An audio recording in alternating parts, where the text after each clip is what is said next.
Bulletin की शुरुआत करते हैं। पाली एसीबी की टीम ने बड़े ट्रैप को अंजाम दिया। इस दौरान आरपीएफ के 3 अधिकारी को घूस लेते हुए ट्रैप किया गया। 65,000 रुपए की रिश्वत लेते दबोचा गया है। एसीबी ने निरीक्षक, उप निरीक्षक और सहायक निरीक्षक को रिश्वत लेते पकड़ा है। टिकट एजेंट से मांगी थी घूस की राशि और कार्रवाई नहीं करने के एवज में घूस मांगी गई थी। एसीबी एएसपी खीम सिंह राठौड़ ने इस पूरी कार्रवाई को अंजाम दिया है।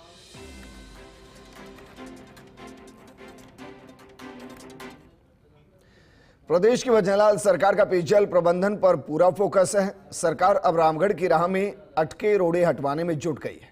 बरसों तक रामगढ़ बांध के भराव क्षेत्र के दौरे कर चुकी राजस्थान हाईकोर्ट की तरफ से गठित मॉनिटरिंग कमेटी ने फिर से बांध का दौरा कर कई अवैध निर्माण चिन्हित किए हैं।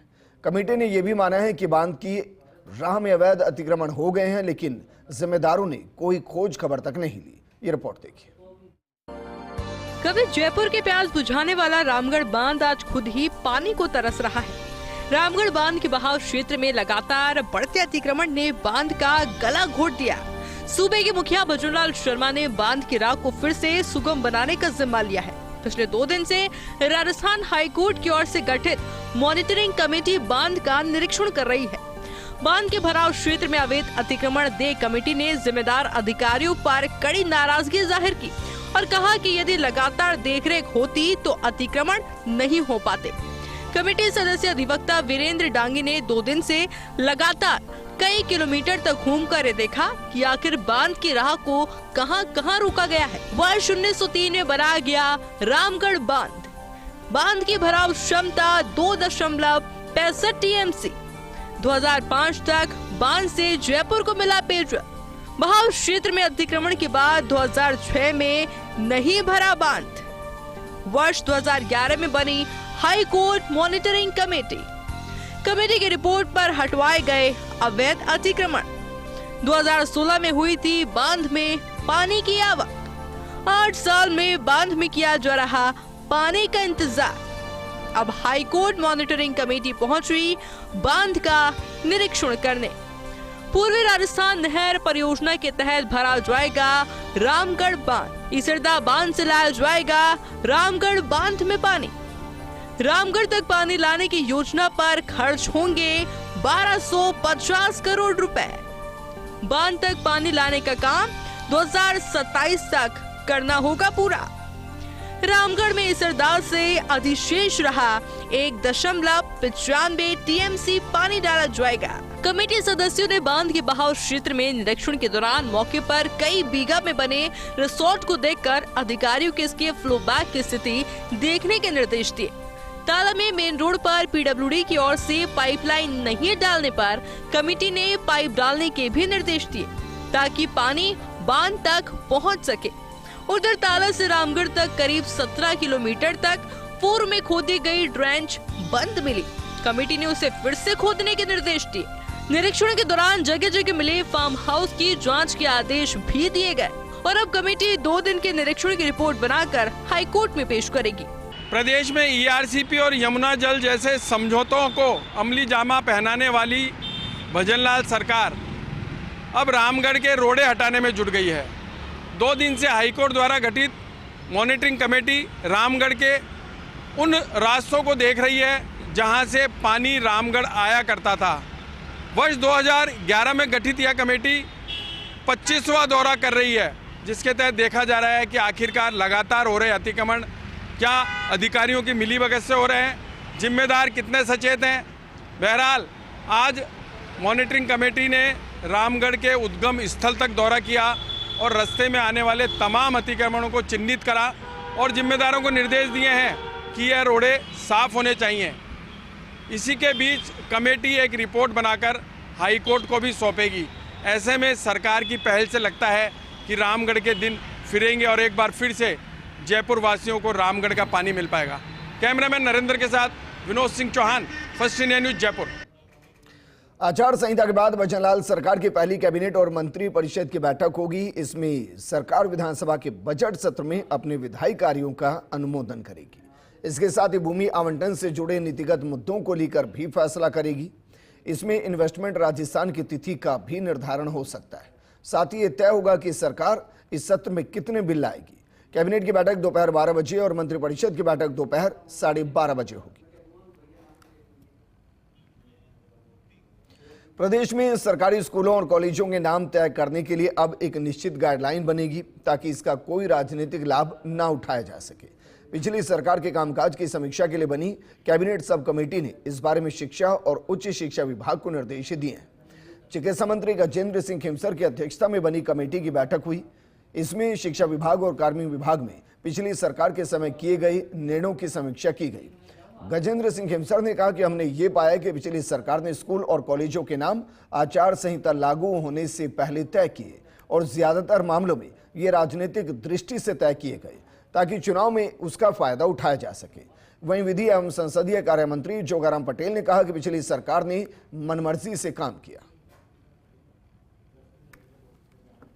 आज कार्मिक विभाग के और उच्च शिक्षा विभाग के अधिकांश इशूज थे। एजेंडा में 30 थे, हमने 30 कवर कर ली है। आपके कार्मिक के थे और शिक्षा उच्च शिक्षा ये दो ही थे। हमने विभाग को बोला कि इसके पिछली सरकार ने जो है कई जो नामकरण किए वो पॉलिटिकल गेन्स के लिए कई लोगों के नाम से विद्यालयों को नाम दिया और कई शहीदों के नाम दिया और ये इन्होंने आचार संहिता से कुछ हफ्ते पहले दिया। इसमें बहुत ही क्लियर अंडरस्टैंडिंग है कि इन्होंने अपने बेसिकली वोट बैंक के लिए किया। आज बेसिकली अनेक हायर एजुकेशन के इशूज़ थे जिसमें नामकरण विद्यालय महाविद्यालयों के हुए। जो नामकरण हुए वो ठीक है, लेकिन हमने ये पाया कि उसके लिए बेसिक गाइडलाइंस होनी चाहिए, क्राइटेरिया होना चाहिए और उस क्राइटेरिया में जिसका नाम आता है सबका होना चाहिए, चाहे वो शहीद है, चाहे वो दानदाता है या और किसी कैटेगरी का पर्सन है। तो हमने ये पाया कि ऐसा कोई गाइडलाइंस नहीं थी, पर जो भी पिछली सरकार ने कर दिया, चाहे शहीद है, चाहे दानदाता है, चाहे और कोई कैटेगरी का है, लेकिन भविष्य में ऐसा कोई पॉलिटिकली नहीं बने, हमने डिपार्टमेंट से ये निवेदन किया है। विश्व विरासत में शुमार आमेर में 1 जुलाई से हाथी सवारी करना महंगा हो जाएगा। हाथी सवारी की नई दरों को लेकर पुरातत्व विभाग के निदेशालय ने पुरातत्व निदेशक डॉक्टर पंकज धीरेन्द्र की अध्यक्षता में बैठक का आयोजन किया गया। इस बैठक में पर्यटन, पुरातत्व और वन विभाग के प्रतिनिधि और हाथी मालिक विकास समिति के प्रतिनिधि मौजूद रहे। पिछले साल वन विभाग ने एक तरफा फैसला करते हुए इस दर को बढ़ाकर 3500 रुपए कर दिया था, लेकिन भारी विरोध के बाद दरें वापस लेनी पड़ी थी। आज की बैठक में पर्यटन विभाग के उपनिदेशक उपेंद्र सिंह शेखावत की मौजूदगी में हाथी मालिकों ने हाथी सवारी की दर 1100 से बढ़ाकर 2500 रुपए करने का प्रस्ताव रखा। हालांकि बैठक में शामिल सरकारी प्रतिनिधि एकदम 1100 से 2500 दर करने पर सहमत नहीं थे, इसलिए दरों में 500 रुपए वृद्धि करने पर सहमति बनाने का प्रयास किया गया। सूत्रों का कहना है इसके बाद हाथी मालिक 2100 रुपए पर सहमत होते दिखाई दिए। बहरहाल बैठक में हुई चर्चा के बाद दरों में संशोधन का प्रस्ताव पर्यटन, कला और संस्कृति विभाग की प्रमुख सचिव गायत्री राठौड़ के अनुमोदन के लिए भेजा गया है। वहां से मंजूरी मिलने के बाद 1 जुलाई से हाथी सवारी की नई दरें लागू हो जाएंगी। देश में आपातकाल लगने के 50 वर्ष पूरे होने पर भारतीय जनता पार्टी इसे काले दिवस के रूप में मना रही है और प्रदेश भर में विभिन्न कार्यक्रम आयोजित किए जा रहे हैं। इसी कड़ी में जोधपुर में एक विचार गोष्ठी का आयोजन किया गया। कार्यक्रम में मुख्य वक्ता के रूप में राज्यसभा सांसद राजेंद्र गहलोत उपस्थित रहे। वहीं सूरसागर विधायक देवेंद्र जोशी, वरिष्ठ बीजेपी नेता घनश्याम डागा, जुगल तापड़िया, देवराज बोहरा, ब्रह्मदेव बोड़ा भी मौजूद रहे। विचार संगोष्ठ कार्यक्रम में आपातकाल में यातनाएं झेलने वालों ने अपनी यादों को कार्यकर्ताओं के साथ साझा की। इस अवसर पर जिलाध्यक्ष देवेंद्र सालेचा ने आपातकाल के सेनानी नरेंद्र मोदी के नाम से प्रकाशित पुस्तक राज्यसभा सांसद राजेंद्र गहलोत को भेंट की। इस अवसर पर आपातकाल के समय के स्वतंत्रता सेनानियों का साफा और दुपट्टा पहनाकर स्वागत अभिनंदन किया गया। देश में इमरजेंसी एक काला धब्बा था। 25 जून 1975 को देश की प्रधानमंत्री श्रीमती इंदिरा गांधी ने देश में इमरजेंसी घोषित करके, इमरजेंसी घोषित के पीछे उसका ये स्वार्थ था कि इलाहाबाद हाई कोर्ट का जो फैसला आया उस फैसले में उसका चुनाव अवैध घोषित कर दिया गया था और उसको नैतिकता के आधार पर त्यागपत्र देना चाहिए था, पद छोड़ना चाहिए था, परंतु प्रधानमंत्री बने रहने के कारण प्रधानमंत्री बने रहे कि उन्होंने देश में इमरजेंसी घोषित कर दी, समस्त नागरिक अधिकार समाप्त कर दी। जो भी उस वक्त के लोकतंत्र सेनानी थे, जिन्होंने लोकतंत्र की रक्षा के लिए अपना सर्वस्व होम किया, जेलों में गए, प्रताड़नाएं सही, ऐसे सभी हमारे वरिष्ठ और पूजनीय जनों का आज यहाँ पर सम्मान का एक कार्यक्रम रखा गया था। और आपने देखा बड़ी संख्या में हमारे बुजुर्ग, हमारे युवा साथी कार्यकर्ता का एक बहुत ही अच्छा समागम संगोष्ठी से आज ये कार्यक्रम यहाँ जोधपुर में रखा गया।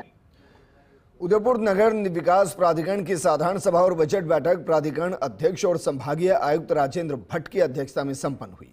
बैठक में वित्तीय वर्ष 2024-25 के लिए अनुमानित आय व्यय प्रस्तावों का अनुमोदन किया गया। साथ ही शहर के विकास को लेकर कई महत्वपूर्ण निर्णय लिए गए। जोड़िए आयुक्त राहुल जैन ने वित्तीय वर्ष 2024-25 में 916.19 करोड़ रुपए आय मद में और 902.51 करोड़ रुपए का व्यय मद में प्रावधान रखा। अध्यक्ष भट्ट ने अनुमानित आय मद में बढ़ोतरी की संभावना तलाशने के निर्देश देते हुए प्रावधानों का अनुमोदन किया। बैठक में करीब 100 करोड़ रुपए की लागत से शहर में सड़कें बनाने के साथ ही फतेहसागर झील में स्थित नेहरू गार्डन को थीम पार्क के रूप में विकसित करने जैसे महत्वपूर्ण निर्णय भी लिए गए। Jaipur police commissioner Biju George Joseph ने जवाहर नगर थाना अधिकारी दौलत राम और थाने के सहायक पुलिस उप निरीक्षक मूलचंद को सस्पेंड कर दिया है। जानकारी के अनुसार देर रात तक संचालित हो रहे हुक्का बार के खिलाफ एक्शन नहीं होना सस्पेंड करने का कारण सामने आ रहा है। जयपुर कमिश्नर की स्पेशल टीम पिछले कुछ दिनों से जवाहर नगर इलाके में चल रही हुक्का बार पर कार्रवाई नहीं कर रही थी, लेकिन थाना पुलिस ने इस पर कोई एक्शन नहीं लिया। स्थानीय लोगों ने इसे लेकर कई बार शिकायत की, जिस पर यह एक्शन लिया गया। जयपुर प्रतापनगर थाना पुलिस ने 20 जून को आपसी रंजिश के चलते हुई फायरिंग की घटना को अंजाम देने वाले 3 आरोपियों को गिरफ्तार किया और उनके पास से अवैध हथियार, 1 देसी कट्टा, 2 खाली कारतूस और 1 चौपहिया वाहन जब्त किया। पुलिस ने बदमाश राजा धर्मवीर चौधरी और दिलखुश को गिरफ्तार किया है। कार्रवाई के दौरान बदमाश राजा दीवार फांद कर कूद गया, जिससे उसके दोनों पैरों में फ्रैक्चर आ गया।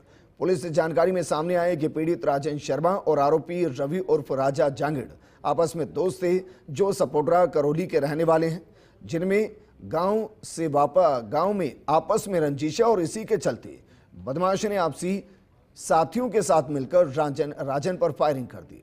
फिलहाल पुलिस बदमाशों से पूछताछ कर रही है। लोकसभा अध्यक्ष पद पर ओम बिरला की ताजपोशी के बाद राज्य के बीजेपी प्रदेश मुख्यालय में जश्न मनाया गया। कार्यकर्ताओं ने एक दूसरे को लड्डू खिलाकर मुंह मीठा कराया, तो वहीं आतिशबाजी भी की गई। बिरला के समर्थकों ने जमकर नारेबाजी की। उल्लेखनीय है कि ओम बिरला का राजस्थान के बीजेपी के कार्यकर्ताओं से सीधा जुड़ाव रहा है। ये रिपोर्ट देखिए। अखिल भारतीय विद्यार्थी परिषद और फिर युवा मोर्चा से अपना सियासी जीवन शुरू करने वाले ओम बिरला की पहचान यही रही है कि उन्होंने शीर्ष पर जाने के बाद भी पार्टी नेताओं और कार्यकर्ताओं को सदैव मान सम्मान दिया। सांसद बनने से पहले बीजेपी संगठन में चाहे कोटा हो या जयपुर, उन्होंने काफी काम किया। विधायक बनने के बाद राज्य की बीजेपी सरकार में विभिन्न पदों पर रहे, लेकिन कभी भी अपने समर्थक और बीजेपी कार्यकर्ता को नहीं भूले। यही कारण है कि ओम बिरला के फिर से लोकसभा के स्पीकर जैसे गरिमामय पद पर पहुंचने के बाद बीजेपी नेताओं और कार्यकर्ताओं ने जमकर जश्न मनाया।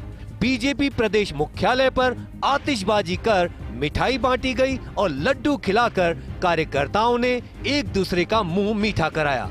पार्टी कार्यकर्ताओं ने ओम बिरला के पक्ष में जमकर नारेबाजी की। आज लोकसभा में स्पीकर के पद पर, अध्यक्ष के पद पर ओम बिरला जी का पुनः चयन किया है। आप देख रहे हैं कि जिस प्रकार से 17वीं लोकसभा का और बहुत ही श्रेष्ठ तरीके से संचालन हुआ, ठीक उसी प्रकार 18वीं लोकसभा में भी वैसा ही सदन शांतिपूर्वक और बढ़िया तरीके से ओम बिरला जी चलाएंगे और जो लक्ष्य निर्धारित किया है विकसित भारत हो, भारत सर्वश्रेष्ठ दुनिया में हो, इसी प्रकार का काम सदन करेगा। निश्चित रूप से आज राजस्थान के लिए, राजस्थान वासियों के लिए बहुत ही खुशी का विषय है, गौरव का विषय है कि हमारे दूसरी बार लोकसभा के अध्यक्ष में रूप में ओम बिरला जी को हम देख रहे हैं। ओम बिरला जी एक लोकप्रिय नेता भी है और नेता के साथ साथ जिस प्रकार से उन्होंने पिछले 5 वर्षों में लोकसभा के अध्यक्ष के रूप में लोकसभा का संचालन किया, वो एक बहुत ही काबिले तारीफ रहा और उसकी जितनी प्रशंसा की जाए कम है। उन्होंने जिस प्रकार से चाहे लोकसभा की गरिमा हो, चाहे लोकसभा का अनुशासन हो, उसको बनाए रखा। बीजेपी प्रदेश संगठन में ओम बिरला ने कई युवा नेताओं को आगे बढ़ाने का काम किया है। कई प्रमुख नेताओं के करियर में बिरला का अहम योगदान रहा है। देखिए, मैं ऐसा सोचता हूं कि प्रधानमंत्री नरेंद्र मोदी जी ने जो ऐसा दायित्व वापस से सौंपा है, पिछले 5 साल का जो उनका कार्यकाल रहा है, बहुत सहज और सरल कार्यकाल रहा है और उसमें सबसे बड़ी जो उपलब्धि रही है वो रही है नई लोकसभा का निर्माण और वापस से पुनः उनका अध्यक्ष बनना देश के लिए बहुत गौरव की बात है और राजस्थान के लिए तो विशेष रूप से गौरव की बात है ही।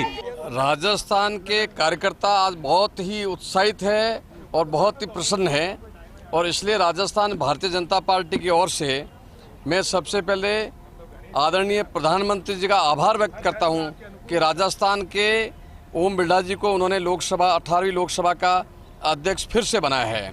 बहरहाल बीजेपी के नेता और कार्यकर्ता ओम बिरला का लोहा मान रहे हैं। बिरला के चुनावी माइक्रो मैनेजमेंट के तो पहले ही नेता मुरीद रहे हैं और अब लगातार दूसरी बार लोकसभा अध्यक्ष के पद पर आसीन होकर ओम बिरला ने राजनेता की क्षमता को साबित कर दिया। Yogesh Sharma, first India news, Jaipur. New Sanganer road को चौड़ा करने के लिए जेडी की तरफ से अभियान शुरू किया गया। पहले दिन सड़क सीमा के 120 निर्माणों को हटाया गया। 3 जुलाई तक चलने वाली इस कार्रवाई में सैकड़ों दुकान, रेस्टोरेंट और होम मैरिज होम से अतिक्रमण को हटाया जाएगा। ये रिपोर्ट देखिए। न्यू सांगानेर रोड जेडीए के मास्टर प्लान में 200 फीट चौड़ी है, जबकि मौके पर इसकी चौड़ाई 145 से लेकर 150 फीट ही है। ऐसे में पृथ्वीराज नगर की तरफ सड़क सीमा में 50 से 55 फीट चौड़ाई में बने निर्माणों को हटाने के लिए जेडीए ने अभियान शुरू किया है। अभियान की शुरुआत किसान धर्म कांटे से की गई, जहां 5 जेसीबी और 2 पोकलेन मशीनों के साथ सुबह करीब 9:30 बजे कार्रवाई शुरू की गई, जहां शोरूम की सीढ़ियों और आगे दुकानों को ध्वस्त किया गया। भारी पुलिस जाब्ते के साथ जेडीए के प्रवर्तन दस्ते ने करीब 3.5 घंटे में रजत पथ चौराहे तक कार्रवाई की। इसी बीच कार्रवाई के दौरान मान्यावास जाने वाले रास्ते के कॉर्नर पर ट्रैफिक लाइट का पोल एक व्यक्ति पर गिर गया, जिसके बाद पोल गिरने से घायल व्यक्ति को तुरंत एम्बुलेंस की मदद से अस्पताल पहुंचाया गया। इस घटना के बाद पुलिस ने सख्ती दिखाई और तमाशबीन भीड़ को मौके से हटाया गया। वहीं कार्रवाई के दौरान मलबे से लोहे का सामान और अन्य सामान निकालने के लिए कचरा बीनने वालों की भीड़ टूट पड़ी। ऐसे में पुलिस को इन लोगों को हटाना पड़ा। बुधवार को कार्रवाई में मकान, दुकान, शोरूम, मैरिज गार्डन और फार्म हाउस जैसे करीब 120 निर्माणों को हटाया गया। माननीय उच्च न्यायालय के आदेशों की अनुपालना में ये कार्रवाई की जा रही है। आज मेट्रो स्टेशन से रजत पथ तक का हमने लक्ष्य रखा था। आज करीब 120 के करीब दुकानें और व्यावसायिक शोरूम, इसके अलावा 20-25 से करीब मैरिज गार्डन और फार्म हाउसेज की दीवारें ध्वस्त की गई हैं। 26 जून से और 3 जुलाई तक के लिए पुलिस लाइन से जाब्ता मांगा है, परंतु लोगों के सहयोग को देखते हुए हमें लग रहा है कि ये 4-5 दिन में कार्रवाई समाप्त हो जाएगी। जेडीए की ओर से गुरुवार को रजत पथ चौराहे से लेकर पटेल मार्ग तक अतिक्रमण हटाए जाएंगे। इसके बाद पटेल मार्ग से आवासन मंडल चौराहा और new Sanganer road railway overbridge तक अतिक्रमण हटाए जाएंगे। Abhishek Srivastava, first India news, Jaipur.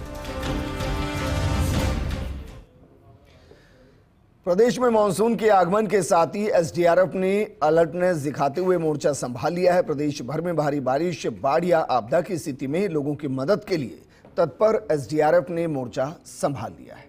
ये रिपोर्ट देखिए। प्रदेश में मानसून का प्रवेश हो चुका है। कुछ जिलों में बारिश शुरू हो गई है। इस साल प्रदेश में सामान्य से ज्यादा बारिश होने की संभावना है। बारिश के मौसम में बाढ़ जैसी अनहोनी घटनाओं में लोगों की मदद करने के लिए एसडीआरएफ ने तैयारी पूरी कर ली है। एसडीआरएफ ने प्रदेश के 28 जिलों में आपदा राहत उपकरणों के साथ 51 रेस्क्यू टीमों को रवाना किया। एसडीआरएफ की टीमें भारी बारिश, जल भराव और बाढ़ की स्थिति में आम जन की मदद करने के लिए 24 घंटे तैनात रहेंगी। एसडीआरएफ के कमांडेंट राजेंद्र सिंह सिसोदिया ने बताया कि विभिन्न जिलों में गई टीमों को सही तरीके से ब्रीफिंग की गई है।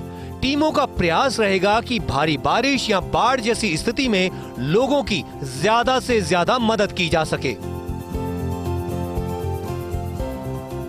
एसडीआरएफ के रेस्क्यू ऑपरेशन। कंपनी जयपुर ने 14 साल रेस्क्यू ऑपरेशन किए, जिनमें 704 लोगों की जान बचाई। कंपनी कोटा ने 136 रेस्क्यू ऑपरेशन कर 6113 लोगों की जान बचाई। कंपनी भरतपुर ने 35 रेस्क्यू ऑपरेशन कर 2513 लोगों की जान बचाई। कंपनी उदयपुर ने 13 रेस्क्यू ऑपरेशन कर 106 लोगों की जान बचाई। कंपनी अजमेर ने 30 रेस्क्यू ऑपरेशन कर 249 लोगों की जान बचाई। कंपनी जोधपुर ने 35 रेस्क्यू ऑपरेशन कर 474 लोगों की जान बचाई। कंपनी बीकानेर ने 31 रेस्क्यू ऑपरेशन कर 593 लोगों की जान बचाई। कंपनी जयपुर ने 22 रेस्क्यू ऑपरेशन से 1601 लोगों की जान बचाई। एसडीआरएफ बटालियन मुख्यालय से प्रदेश में चलने वाले सभी रेस्क्यू ऑपरेशंस की मॉनिटरिंग की जाएगी। जिलों में तैनात एसडीआरएफ टीमें स्थानीय प्रशासन और पुलिस के संपर्क में रहेंगी। मानसून को लेकर एसडीआरएफ की तैयारी। बारिश के मौसम में आपदा जैसी स्थितियों से निपटने के लिए एसडीआरएफ तैनात। अधिकतर जिलों में 2 से 3 टीमों को नियोजित किया है।